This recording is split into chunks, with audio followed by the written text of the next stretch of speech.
Então, se você não está no comando da sua vida, pode ter certeza que você está sendo comandado para ser um escravo da vida alheia. Esse é o ponto. Entre você servir voluntariamente e você não ter a consciência do nível de escravidão que você tem nesta vida. Esse é o ponto. Então, hoje você tem um monte de meias-verdades que são maquiadas pela mídia e passadas como se fossem coisas bacaninhas. E na prática, não são.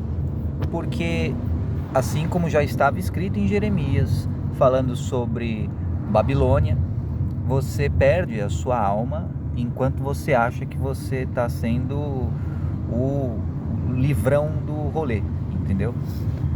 Então você tem uma espécie de grau, uma espécie de barato que a soberba ela te proporciona. Então é como se você acreditasse naquele barato, como se fosse uma droga mesmo, que você dá conta de fazer tudo, que você dá conta de, ser dono do mundo e realizar tudo e tal. Esse tipo de padrão de pensamento é uma ilusão, e é uma ilusão que destrói a tua alma.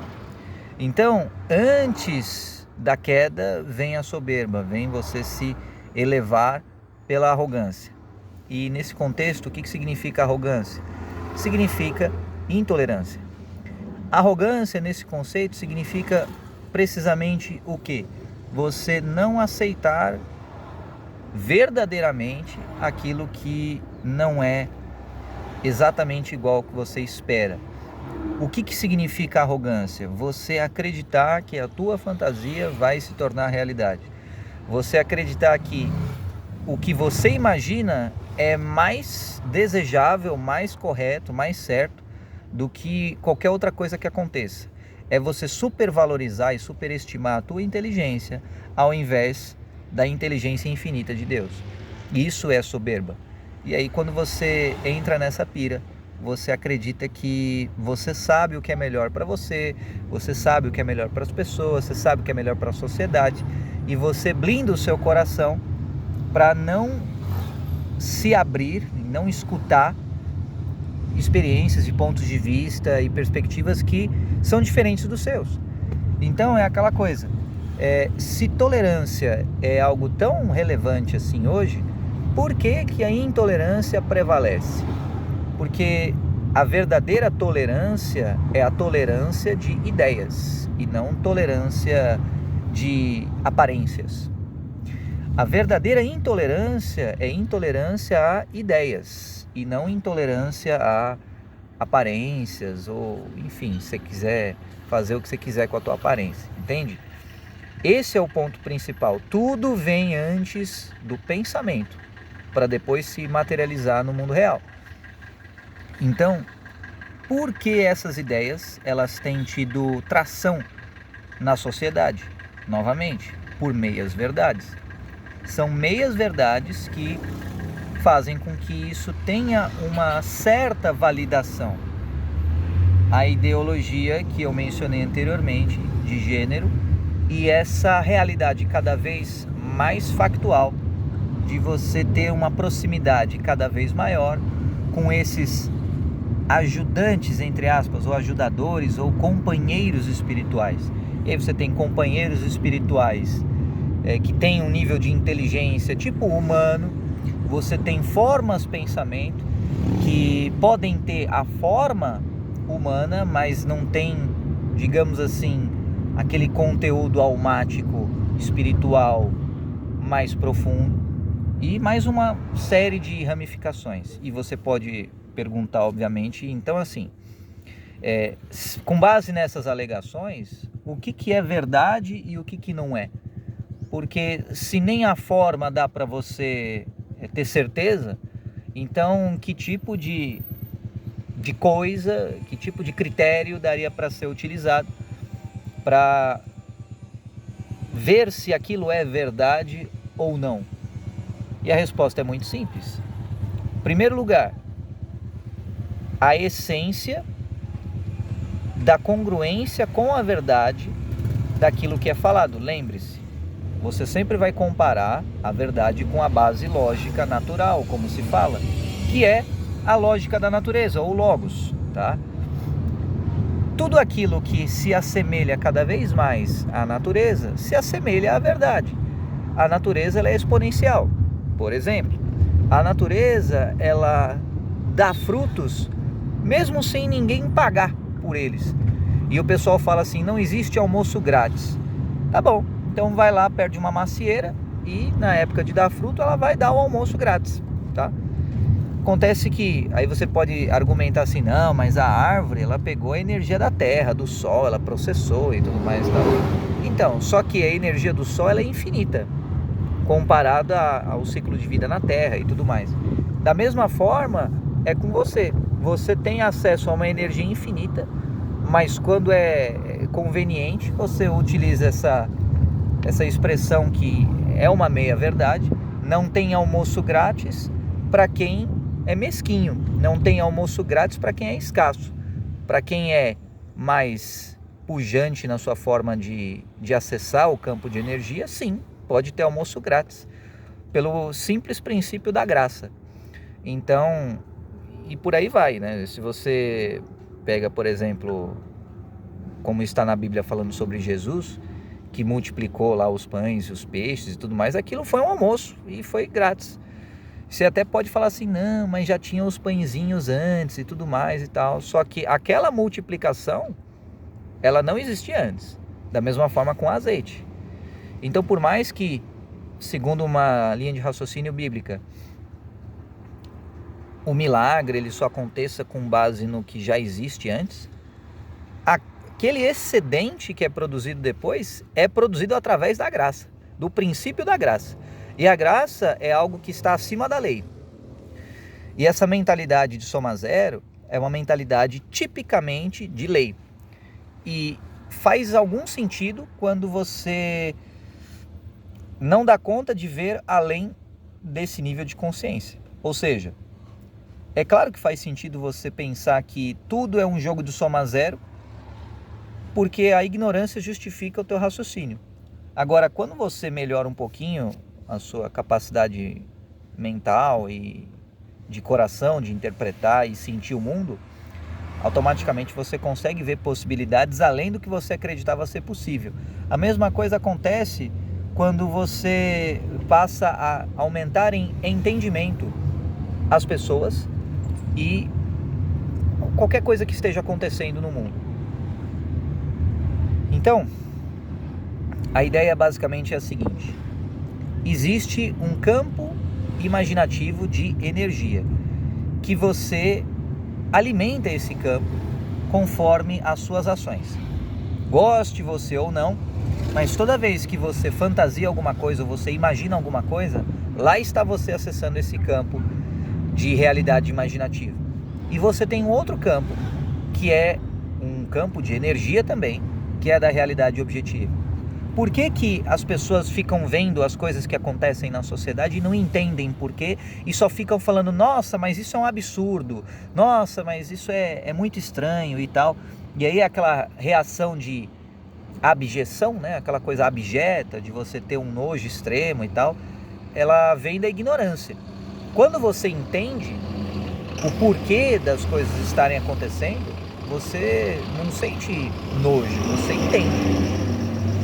Então, por que que a noção de individualidade, a noção do indivíduo, ela está em tanto escrutínio assim, e quanto mais análise as pessoas fazem, mais identidades alternativas, bandeiras alternativas o pessoal levanta e mais insatisfação as pessoas têm? Por que será que numa sociedade que mais tem acesso à informação, mais tem acesso ao conhecimento, nem que seja na forma de banco de dados, por que que também é a geração mais infeliz de todos os tempos? Por que que é a geração que mais se destrói diretamente ou indiretamente? Por que que é a geração que mais atenta contra a própria vida? Por que a geração mais ansiosa, mais depressiva de todos os tempos que se tem registro na história da raça humana? Alguma coisa não está certa. E essa coisa que não está certa é que as pessoas focam demais em entender a realidade imaginativa, só que falham em trazer essa ponte para a realidade objetiva. E aí ficam depositando muita energia imaginativa e querem sacar um outro tipo de energia, que é objetiva. Esse é o grande problema. Por exemplo, vou explicar melhor isso para você. Imagina que você tem um amor platônico, tá? E você, nossa, é apaixonado pela pessoa platonicamente, ou seja, só dentro da sua cabeça. Você nunca se declarou para a pessoa não demonstra na prática da bola para você, mas você nutre um amor especial por aquela pessoa. Se alguém virar para você e falar assim, esse amor platônico que você está sentindo é uma ilusão, é uma mentira, você vai olhar para a pessoa e vai dar risada, e talvez você até fique bravo, porque é claro que é verdade, porque você está sentindo. Agora, essa sensação, ela é algo subjetivo, é algo que está numa realidade imaginativa. Então, a pessoa que não consegue conectar em você para entender o teu amor platônico ou os efeitos do teu amor platônico na tua vida, nunca vai conseguir entender as dores que esse amor platônico faz com que você sinta ou lhe afete dessa forma. E, do mesmo modo, a outra pessoa, ela não precisa saber que você a ama. E talvez você fique contente apenas em ficar nutrindo esse tipo de realidade imaginativa. Agora, o que as pessoas talvez não entendam muito bem hoje é que esse ato de você nutrir essa realidade imaginativa, na verdade, significa o quê? Significa que você está depositando uma energia. Então você gasta energia, você processa, você se alimenta de nutrientes e de coisas, você processa a energia e aí você transforma essa energia em possíveis várias outras. Por exemplo, você pode escolher no seu dia fazer exercícios físicos, onde você transformaria essa potência que tem dentro de você em uma energia física, ou você pode escolher ficar só nutrindo imaginações. E aí você estaria construindo outro tipo de energia, mas o processamento ele continua. É por isso que muitas vezes as pessoas se sentem exaustas de não fazer nada. Não é que não fazer nada cansa, não é que elas estão fazendo nada, elas realmente estão fazendo algo. E esse algo está direcionando essa energia para esse campo de energia imaginativa, beleza? Então, elas estão lá depositando fielmente, uma espécie de consórcio ou carnezinho imaginativo que elas compraram. E qual que é a promessa desse consórcio de realidade imaginativa? A promessa que é vendida na sociedade hoje é que você vai ter um prêmio objetivo. E é uma mentira. Você nunca vai sacar nada que seja objetivo de um depósito que seja imaginativo. Nunca. A única forma que você vai ter de sacar essa energia é se você escolher direcionar a tua energia para o campo concreto, o campo objetivo. Então, e você pode me dizer assim, olha, mas quer dizer que é 100% inútil esse campo imaginativo? Claro que não. Você tem um livro, por exemplo, que você pode escrever, e nesse livro você pode montar um cenário imaginativo, onde as pessoas se conectem e sintam alegria ou emoções, ou gostem do livro que você escreveu, etc e tal. E tá tudo certo. Agora, escrever o livro é o quê? Trazer do mundo imaginativo para o mundo real. E isso dá trabalho. Esse trabalho que dá é automaticamente você ficar bom e adquirir técnica, habilidade, resistência energética para você transformar a energia da matéria-prima, dos insumos, das comidas que você come, das bebidas que você bebe, em um produto acabado. Como assim? Você come coisas, senão você morre. Você bebe coisas, senão você morre. Então você precisa de líquidos, você precisa de sólidos e alimentos. Aí você processa isso e você tem o seu metabolismo, e aí você tem energia para você gastar onde você quiser. Onde você vai gastar vai definir os frutos que você vai ter. Esse é o primeiro ponto. Onde você está direcionando a tua energia. Segundo ponto, qual que é a qualidade dessa alocação energética? Um exemplo para ilustrar isso. Imagina que você é um investidor que tem muita grana para investir. E a sua carteira de investimentos, essa diversificação de carteira de investimentos, ela vai lhe proporcionar um retorno maior ou menor, dependendo da qualidade da sua análise de mercado, que é uma análise técnica. E, portanto, quanto melhor técnica você tiver, melhor retorno você vai ter sobre o seu investimento, beleza? A mesma coisa é na sua gestão orgânica, que é o que se chama de gestão do tempo, que na verdade é gestão de energia e por aí vai. Então, onde você vai alocar a tua energia e os critérios de priorização que você vai alocar vai fazer com que você receba retornos maiores ou menores. Depende da sua técnica. Mas o primeiro passo é onde você vai investir? Realidade objetiva ou imaginativa? Só que tem um detalhe nisso daí, né? Ficar 100% na realidade objetiva vai fazer com que você tenha uma escassez de sentimentos. Então, é preciso você acessar regularmente, de vez em quando, a realidade imaginativa, para que você se nutra de emoções e sentimentos. Agora, essa proporção é que ela deve ser ideal para o seu caso, para a sua profissão, para a sua história de vida e por aí vai. E é isso que separa as pessoas que têm resultados das pessoas que não têm.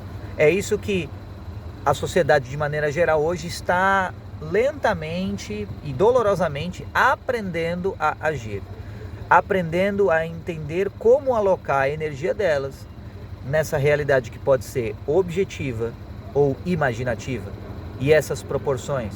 E é por isso que as pessoas reagem tão violentamente quando suas identidades ou suas realidades imaginativas são colocadas em xeque. Por quê? Porque elas têm um grande reservatório emocional. Só que esse reservatório ele não é respaldado pela realidade concreta. E aí as pessoas são feitas de trouxas e manipuladas, etc, etc. Faz sentido o que eu estou falando para você ou não?